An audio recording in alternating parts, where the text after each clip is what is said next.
la luz. Mi alma espera en el Señor y yo confío en su palabra. Aleluya. Aleluya, aleluya, vivo está, Señor Jesús. Aleluya, aleluya, para siempre es la luz. El Señor esté con ustedes. Y con su espíritu. Evangelio de nuestro Señor Jesucristo según San Mateo. Gloria a ti, Señor. Gloria a ti, Señor. Después de la multiplicación de los panes, Jesús obligó a los discípulos que subieran a la barca y pasaran antes que él a la otra orilla, mientras él despedía a la multitud. Después subió a la montaña para orar a solas, y al atardecer todavía estaba allí solo. La barca ya estaba muy lejos de la costa, sacudida por las olas, porque tenían viento en contra.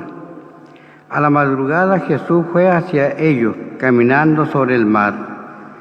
Los discípulos, al verlo caminar sobre el mar, se asustaron. «Es un fantasma», dijeron, y llenos de temor se pusieron a gritar. Pero Jesús les dijo: «Tranquilícense, soy yo, no teman». Entonces Pedro le respondió: «Señor, si eres tú, mándame ir a tu encuentro sobre el agua». «Ven», le dijo Jesús, y Pedro, bajando de la barca, comenzó a caminar sobre el agua en dirección a él. Pero al ver la violencia del viento, tuvo miedo, y como empezaba a hundirse, gritó: «Señor, sálvame».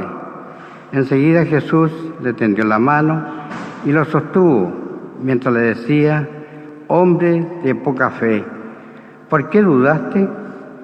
En cuanto subieron a la barca, el viento se calmó, y los que estaban en ella se postraron ante él, diciendo: «Verdaderamente tú eres el Hijo de Dios». Palabra del Señor. Gloria y honor a ti, Señor Jesús. En ti, en ti, en ti, Señor, hemos puesto nuestra fe. En ti, en ti, en ti, Señor, hemos puesto nuestra fe. Pueden tomar asiento.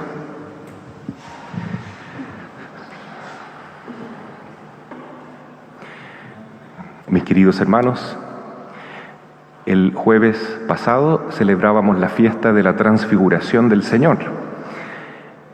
Siempre en momentos de revelación divina está esta montaña, que es el símbolo del contacto con Dios.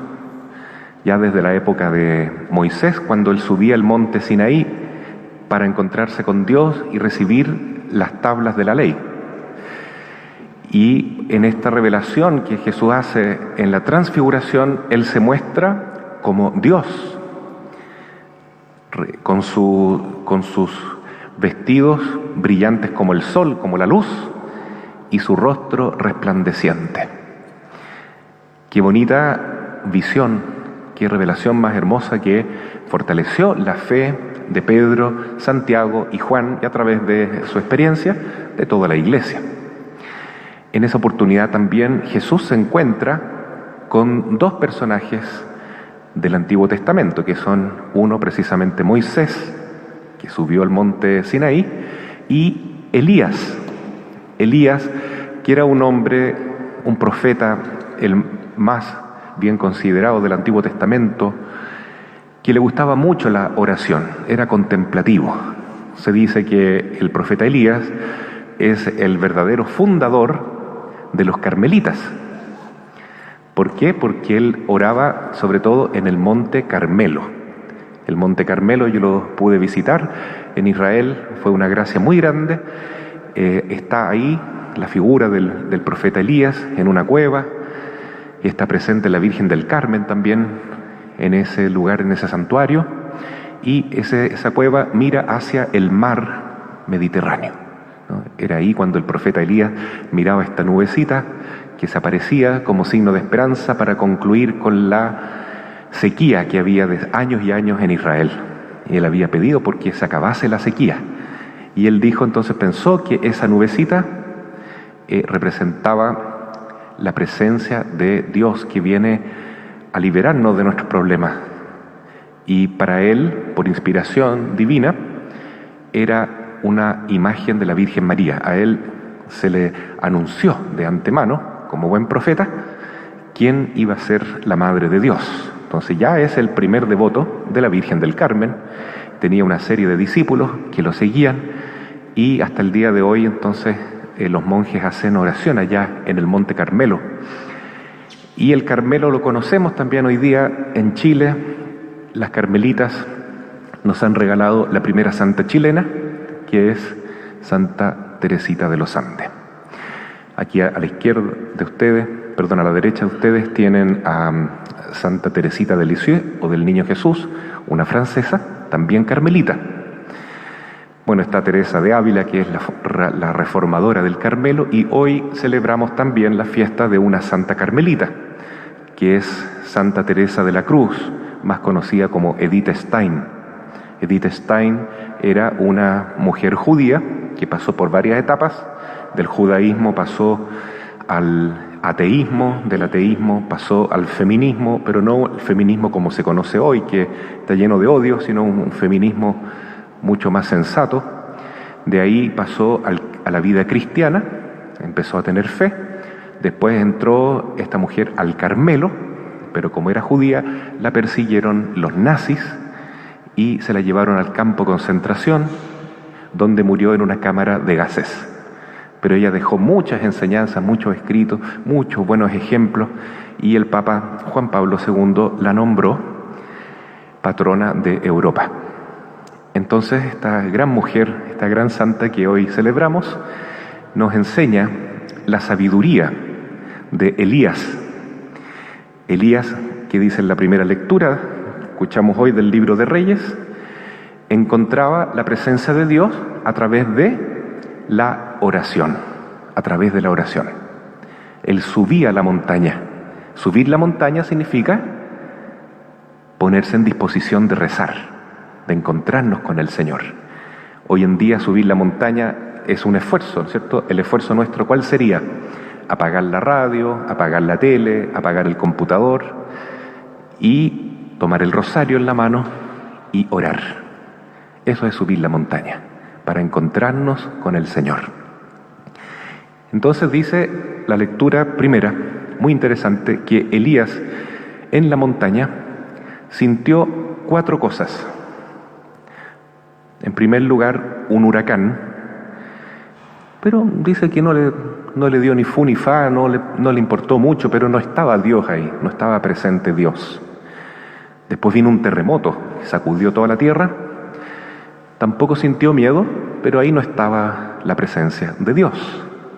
Después vino un incendio, un fuego voraz, y tampoco se asustó, pero no estaba la presencia de Dios. Y después de todo eso, vino una brisa leve, un vientecito suave, y ahí sí sintió a Dios, el profeta Elías. Entonces, eso es un signo muy importante que hay que tomar en cuenta, porque esa brisa suave representa al Espíritu Santo. Pero ¿cómo se puede experimentar al Espíritu Santo? En medio de los problemas de la vida, de los vaivenes del mundo, de la existencia, por ejemplo, lo que estamos sufriendo ahora con la pandemia, con los problemas sociales, los problemas económicos, los problemas familiares tal vez, problemas laborales, tantas tempestades, tantos terremotos que suceden en nuestra vida. ¿Cómo podemos experimentar esa brisa suave y darnos cuenta de que ahí está Dios? Bueno, hay que rezar. Esa es la clave. Hacer como el profeta Elías, subir al monte, estar en el Monte Carmelo. Jesús, después del milagro que escuchábamos el domingo anterior, de la multiplicación de los panes, despide a sus discípulos, les pide que se vayan en la barca a la otra orilla, despide a la multitud y ¿qué es lo que hace? Sube también al monte para rezar. La oración. Qué regalo de Dios este tiempo de confinamiento que nos ha dado oportunidad de rezar más, de reflexionar más.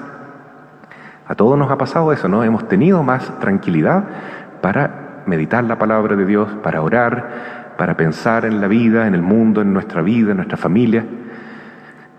Eso es lo que hizo Jesús, pero Él estaba acostumbrado a hacerlo. Entonces pasó toda la noche orando. Por eso Él tenía esa paz tan grande, ¿no? Esa alegría interior que nadie se la puede quitar.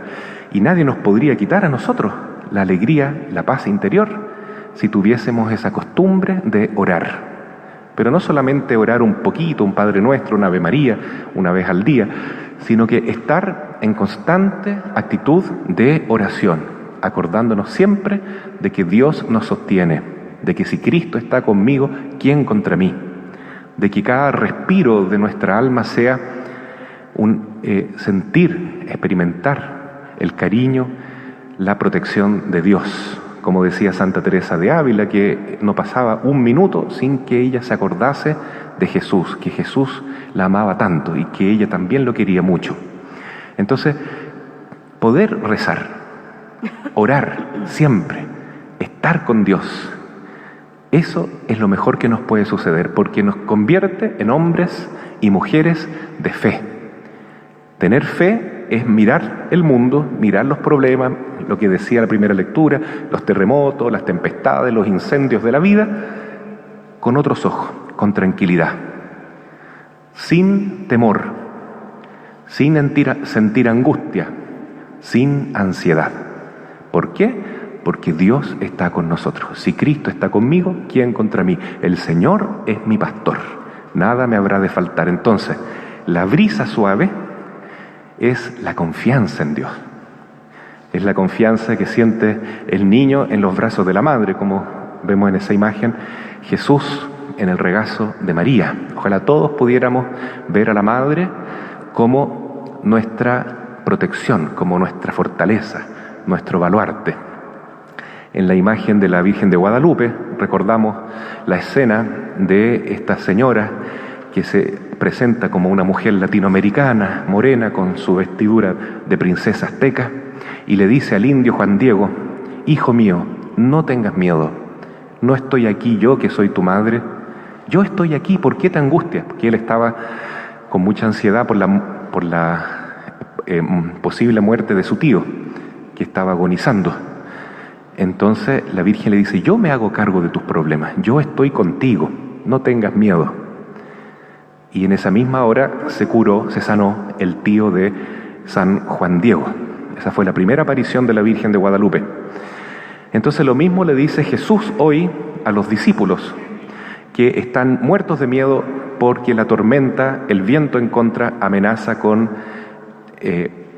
hundir la barquita, esa barca que representa la iglesia, ¿no? La iglesia que avanza contra las olas, contra el viento, en medio de las tempestades, de las persecuciones, de los problemas, porque así Jesús también lo padeció.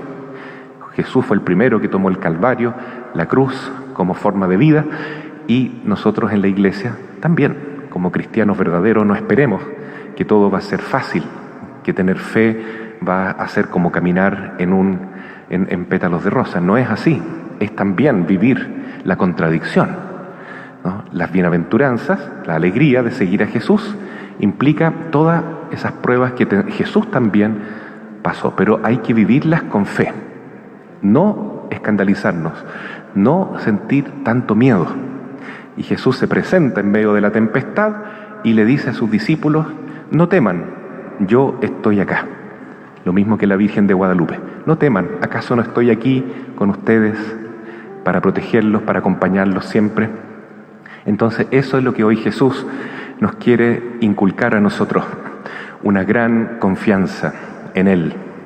Y bueno, Pedro, al ver que Jesús caminaba sobre el agua, dijo: yo también puedo. Si Jesús puede, Él me nombró jefe de la iglesia, entonces yo soy su apóstol, yo estoy llamado a grandes cosas, dijo. entonces también podré, igual que Jesús, caminar sobre el agua. Señor, quiero caminar sobre el agua. Entonces Jesús le deja, ¿no? Ven, Pedro. Y Pedro se pone a caminar sobre el agua. El problema es que él no había escuchado la frase que Jesús le dijo: no teman. Porque lo que uno hace en la vida tiene que hacerlo, hermanos, con confianza, confiando en Dios en primer lugar, pero también confiando en los talentos que nos ha dado, y con firmeza, con disciplina, con voluntad, todo lo podemos conseguir, podemos caminar sobre las aguas, los problemas que tenemos, etc. Porque confiamos en Jesús. Pero Pedro se olvidó de eso, de confiar, y él creía que todo lo podía hacer. Al confiar mucho en sí mismo, se comenzó a hundir nuevamente en el agua. Y Jesús le recrimina esa falta de fe. Hombre de poca fe, ¿por qué dudaste? La duda no viene de Dios, viene del diablo. El diablo es el que nos quiere dividir nuestro interior y quiere impedirnos confiar plenamente en el Señor. Entonces, esa duda, fuera. El miedo, fuera. ¿Qué es lo que debemos pedir? ¿A dónde debemos apuntar? Que nuestra vida cristiana esté llena de confianza, llena de esperanza y llena de fe, porque el Señor camina a nuestro lado y con Él nada debemos temer. Cuando Jesús sube a la barca, los discípulos le dicen: realmente tú eres el Hijo de Dios. Una bonita profesión de fe, pero después de ver grandes milagros, la multiplicación de los panes y Jesús caminando sobre el agua y mandando a la tormenta que se calme. Así es fácil creer, viendo grandes signos, pero lo importante es en la hora de la prueba, cuando Jesús estaba crucificado, ¿cuántos lo acompañaron? ¿Cuántos se atrevieron a estar con Él? Pedro lo negó 3 veces, la mayoría de los discípulos se escapó para protegerse. ¿Por qué? Porque le faltaba fe. Todavía su fe era muy inmadura, era muy verde, digamos. Entonces nosotros también tenemos una fe muy pequeña. También sucumbimos ante los primeros problemas, nos escandalizamos con cualquier cosa y nos alejamos a veces del Señor y de la vida cristiana. Nos dejamos llevar por esas tormentas, esas pasiones desordenadas, nuestra ira, nuestra soberbia, etcétera, etcétera, ¿no? Pero todo eso lo podemos vencer si aprendemos a confiar y a creer más. Por eso, igual que los apóstoles, tenemos que decir a Jesús: Señor, ayúdanos a tener más fe, danos más fe, aumenta nuestra fe, enséñanos a orar, porque en la oración vamos a encontrar esa brisa suave que es el Espíritu Santo que nos llena de amor, tranquilidad, de una paz realmente profunda.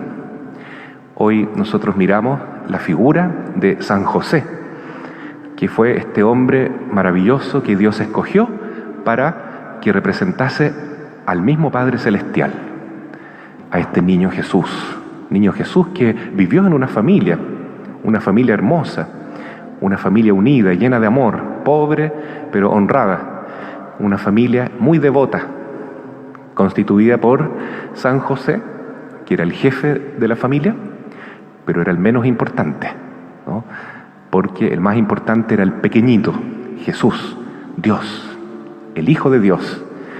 Y la Virgen, que se sometía a San José, era mucho más importante que San José, porque ella es la reina del cielo y de la tierra, es la madre de todos los hombres también, la madre de Jesús, la madre de Dios, y la vamos a celebrar este mes de agosto como reina universal, el 22 de agosto, y el 15 de agosto la Virgen asunta al cielo. En esta familia tan humilde que no hacía bulla, no llamaba la atención, vivía ocultamente en Nazaret, encontramos, queridos hermanos, el mejor modelo de santidad, el mejor modelo de vivir esa paz en esa brisa suave que es el Espíritu Santo, la gracia de Dios, permanentemente. Entonces, la propuesta es, en este tiempo difícil, en que el demonio está con un poder extraordinario para ir contra la institución más importante de todas, que es la familia, porque está destruyendo la familia, ¿no?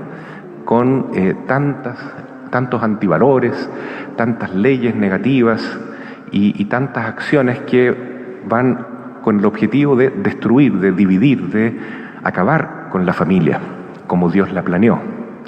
Entonces, ¿qué tenemos que hacer nosotros? Confiar en el Señor. Esa tormenta no nos va a destruir, ¿no? Porque si la familia se destruye, también se va a destruir la familia principal que tenemos, que es la iglesia.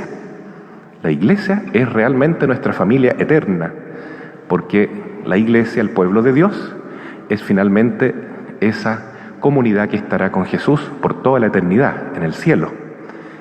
Y en esta iglesia estamos todos llamados a formar parte, pero primeramente tenemos que aprender a vivir en familia en nuestro hogar. Ahí está el núcleo de la iglesia doméstica. Eso es lo que tenemos que defender. Entonces el camino para hacer esto es el siguiente: confiar en Jesús de una manera práctica. ¿Cómo?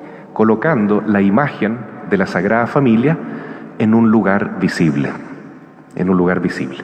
Yo ya tengo en mi pieza, ahora lo vamos a hacer en la casa, en un lugar bien vistoso, poner las imágenes del pesebre, ¿no?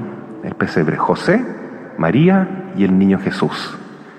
Es importante hacerlo, hermano, porque ver a la Sagrada Familia, tener la presencia de esta familia sagrada, nos va a proteger, nos va a unir, nos va a blindar contra los ataques del enemigo, nos va a recordar, ese es nuestro modelo, así tenemos que ser nosotros, unidos como María, José y el niño, confiando siempre en Dios y en la pobreza, en las necesidades, en la humildad, encontrar la riqueza mayor, que es dejar que esa brisa suave que Elías disfrutó tanto nos llene y nos haga muy plenos.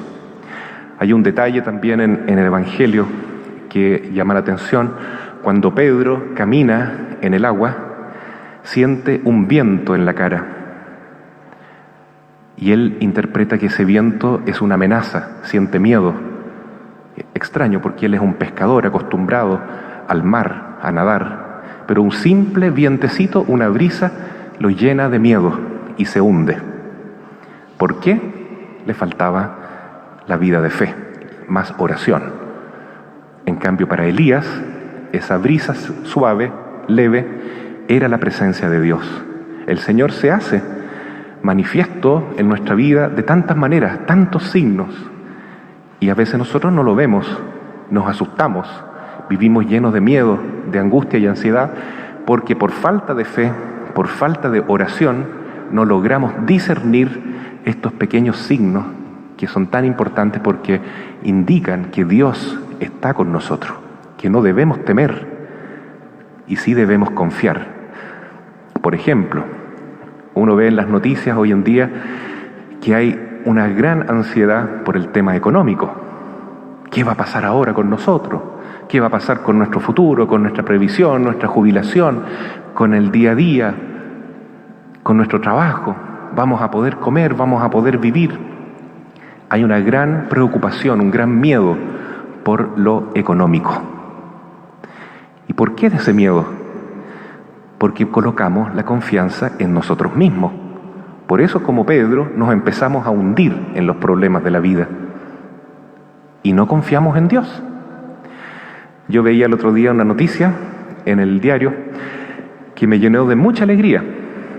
Fíjense que hasta el año pasado había un problema gravísimo en Chile, terrible, que era la sequía, precisamente lo que le pasaba en la época del profeta Elías. Los tranques, las represas estaban todas muy bajitas, ¿no? Vacías de agua, no había agua. ¿Y ahora qué ocurre? Que está todo lleno de agua, con nieve tapado, hay 3-4 metros de nieve en esas represas, en esos estanques allá de la zona central, que aseguran que sí vamos a tener agua. Tanto que nos preocupamos de lo económico y no nos acordamos nunca que todo depende de Dios. Todo es un regalo de Dios. Sin el agua, ¿qué haríamos? Nada. Sin el sol, sin el aire, no hacemos nada. La vida, las bendiciones que tenemos, lo material, lo espiritual, todo es de Dios. En Él debemos confiar y, como niños pequeños, tomarnos de la mano de María, de José, y caminar alegremente por la vida. Y los problemas, claro, tenemos que enfrentarlos, pero sin miedo, hermanos, sin ansiedad. Jesús está con nosotros. La Virgen camina a nuestro lado. No teman, dice Jesús hoy día, no teman nunca. En la Biblia dice 365 veces, no tengan miedo. Y sí, confíen siempre en mí. Al mirar esta imagen de la Divina Misericordia, Jesús le dice a Santa Faustina que coloque también esa frase: Jesús, en ti confío. Jesús, confío en ti. Decirlo siempre nos va a cambiar el corazón, nos va a ahuyentar nuestros miedos, nuestras angustias, y nos va a dar una gran paz interior. Sigamos ese consejo que Jesús nos da para que, como Elías, como el mismo Jesús, podamos disfrutar de esa tranquilidad de vivir en el Espíritu Santo, aún en medio de los problemas y dificultades. Así sea. Amén.